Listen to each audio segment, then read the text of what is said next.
CPM ജില്ലാ secretary ഉയർത്തിയ അഴിമതി ആരോപണങ്ങൾക്ക് മറുപടി വെള്ളിയാഴ്ചയെന്ന് മേയർ മുസ്ലിം മഠത്തിൽ. സർക്കാരിന്റെ അഴിമതിയും ചർച്ചകളും പുറത്തു വരാതിരിക്കാൻ കെ രാഗേഷ് നടത്തുന്ന നീക്കങ്ങളുടെ തുടർച്ചയാണ് പ്രതിപക്ഷം കൗൺസിലിൽ ഉണ്ടാക്കിയ ബഹളമെന്നും മേയർ പറഞ്ഞു.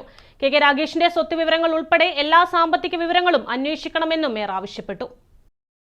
മരക്കാർകണ്ടി മലിനജല ശുദ്ധീകരണ പ്ലാന്റിന്റെ കരാറുമായി ബന്ധപ്പെട്ട് CPM ജില്ലാ സെക്രട്ടറി കെ രാഗേഷ് തെറ്റിദ്ധരിപ്പിക്കുന്ന രീതിയിലാണ് കാര്യങ്ങൾ പറയുന്നതെന്ന് മേയർ മുസ്ലിം മഠത്തിൽ പറഞ്ഞു. സർക്കാരിന്റെ അഴിമതിയും ചർച്ചകളും പുറത്തുവരാതിരിക്കാനാണ് അടിസ്ഥാനരഹിതമായ ആരോപണം കെ രാഗേഷ് ഉന്നയിക്കുന്നത്. ഇതിന്റെ തുടർച്ചയായാണ് കൗൺസിലിൽ ഇടത് അംഗങ്ങൾ ബഹളമുണ്ടാക്കിയതെന്നും മേയർ പറഞ്ഞു.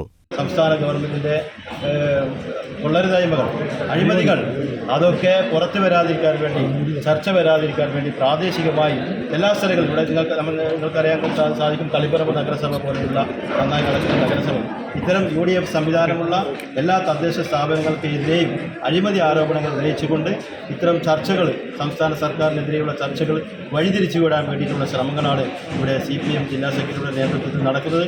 വെറും ഒരു ടേം മാത്രം രാജ്യസഭാ MP-യായ കെ രാഗേഷിന്റെ സ്വത്തുവിവരങ്ങളെക്കുറിച്ച് അന്വേഷണം വേണമെന്നും മേയർ ആവശ്യപ്പെട്ടു. അദ്ദേഹത്തിന്റെ സ്വത്ത് സമ്പാദനം ഉൾപ്പെടെ അദ്ദേഹം ആകെ ഒരു തവണയാണ് MP ആയിട്ടുള്ളത്. അദ്ദേഹത്തിന് എത്ര വലിയ ആസ്തിയായി എന്നുള്ളതും ഇവിടെ അന്വേഷിക്കാൻ ബന്ധപ്പെട്ടവർ തയ്യാറാവണം. ഇവിടെ വിജിലൻസ് ഉണ്ട്, മറ്റ് സംവിധാനങ്ങളുണ്ട്, ഒക്കെ തയ്യാറാവണം എന്ന് മാത്രമാണ് പറഞ്ഞത്. തനിക്കെതിരെ കെ രാഗേഷ് ഉയർത്തിയ ആരോപണങ്ങളെക്കുറിച്ച് വെള്ളിയാഴ്ച വിശദമായ മറുപടി നൽകുമെന്നും ഇതിനായി വാർത്താസമ്മേളനം വിളിച്ചിട്ടുണ്ടെന്നും മേയർ അറിയിച്ചു. News bureau, Kannur.